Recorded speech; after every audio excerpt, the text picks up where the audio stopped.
guys, welcome back to the Curly Reader. My name's Amanda, and today I want to share with you my 2021 annual TBR.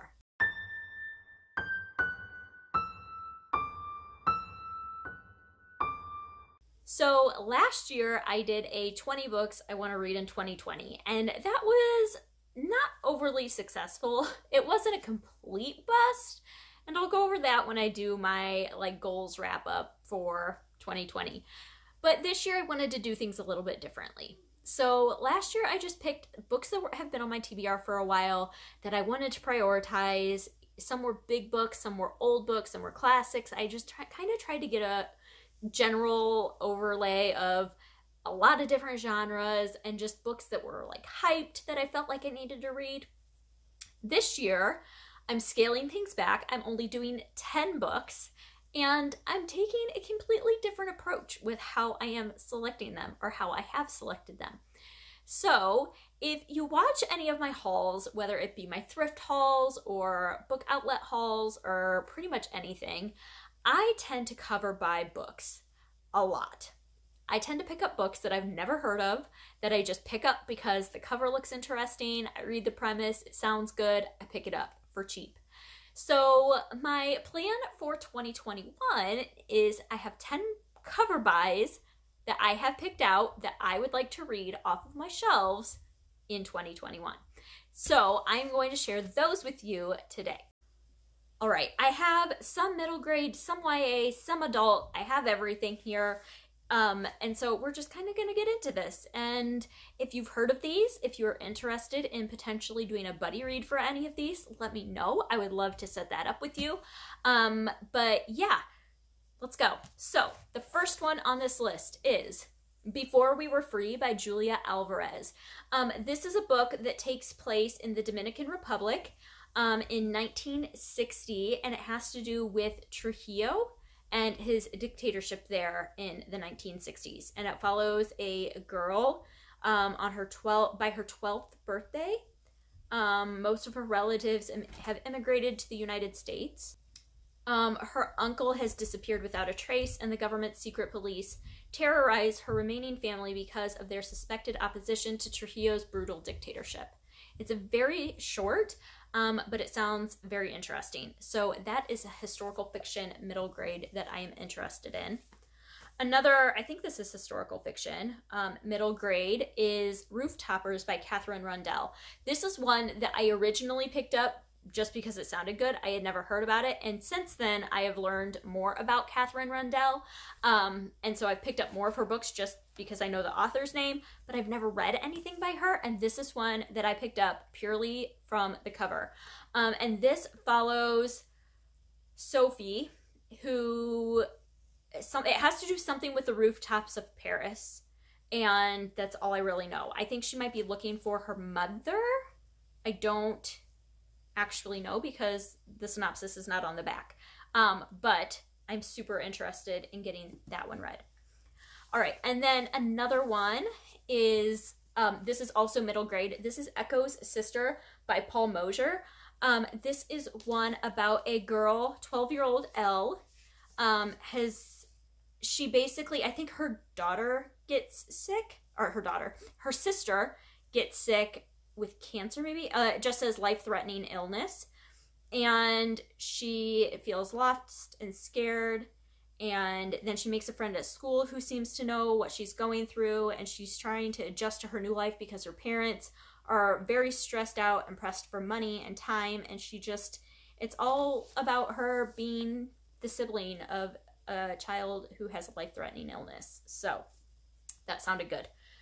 So those are my 3 middle grade that I would like to get to in 2021. YA, the first one I have is Greenies. This is by Myra Paperney, I don't know. But it's 1947, and it follows 3, I think, different teenagers who are, okay, 2 of them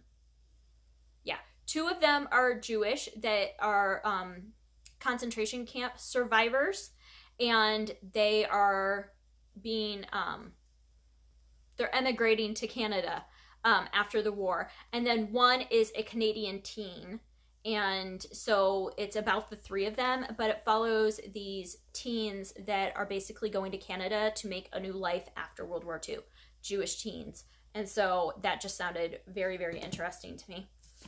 All right, the next one is Spare and Found Parts by Sarah Maria Griffin. This is just one that sounded very reminiscent of the Lunar Chronicles to me, and it just sounded super interesting. But it is about a girl whose dad is a genius and has saved many people from a devastating virus by his invention of biomechanical limbs.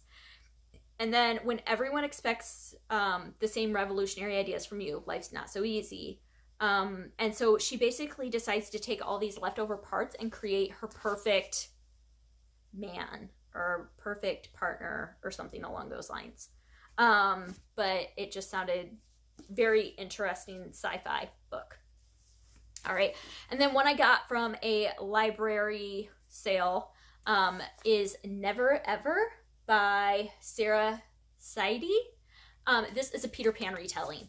And that's really all I know about it, is that they're in New York and it's a Peter Pan retelling, and I'm down for something along those lines. So this is one that I've had for a while now. All right, and then on to adult books. I have, the first one is The Alphabet Sisters by Monica McInerney. This is one that I've had for many, many, many, many years. I got it at Goodwill a long time ago. It was a cover by, it just sounded interesting. And it is about three sisters, Anna, Bet, and Carrie, who were childhood singing stars known as the Alphabet Sisters. And then as adults, they don't talk. And then they basically, their grandmother is turning 80 and she wants to get the girls reunited. And so she plans a birthday party for herself. And so they all come back to participate in that. And it's kind of that story, but it just sounded fun. So I would love to read that. Another one that I picked up at Barnes & Noble many years ago just because of the cover is The Mermaid by Christina Henry. And this is one, I actually started this one this year, but I didn't get very far into it, and then I just set it down and never picked it up again. But it's basically about a mermaid, and it has something to do with P.T. Barnum. So something about the circus. But it just says, once there was a mermaid called Amelia who would never be content in the sea, a mermaid who longed to know all the world and all its wonders, and so she came to live on land. Once there was a man called P.T. Barnum, a man who longed to make his fortune by selling the wondrous and miraculous, and there is nothing more miraculous than a real mermaid. Amelia agrees to play the mermaid for Barnum and walk among men in their world, believing she can leave any time she likes. But Barnum has never given up on his money-making scheme in his life, and he is determined to hold on to his mermaid.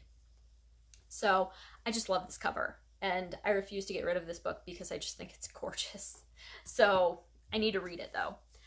All right, another one that I recently hauled is The History of Bees. This is by Maja Lunde. Once again, with the pronunciations. But it is set in 3 different time spans: England, 1852, the United States in 2007, and China in 2098. And it has to do with bees in each of the different times and how they are affecting the world or have affected the world. And it just sounds fantastic. And then a nonfiction that I would love to get to is I Will Always Write Back: How One Letter Changed 2 Lives by Caitlin Alafirenka and Martin Gonda with Liz Welch. And this is about pen pals. It started as an assignment, and Caitlin's class wrote an unknown student in a distant place. And then Martin was lucky enough to receive a pen pal letter. There were only 10 letters and 50 kids in the class, but he was the top student, and so he got the first one. That letter was the beginning of a correspondence that spanned 6 years and changed 2 lives. And so this is a memoir about their relationship as pen pals from Africa to the United States. So that sounded amazing to me, and yeah, I just think that that'll be super interesting. So those are the 10 cover buys that I bought or have purchased that I would love to read during 2021. If you are interested in buddy reading any of these, let me know. Like I said, I would love to set that up with you. And yeah, other than that, I would love to hear your input if you know anything about any of these, because I do not. And yeah, that's it. I hope that you enjoyed this, and be on the lookout for some more plans for 2021. And yeah, I hope that you stick around and subscribe. And until next time, see ya.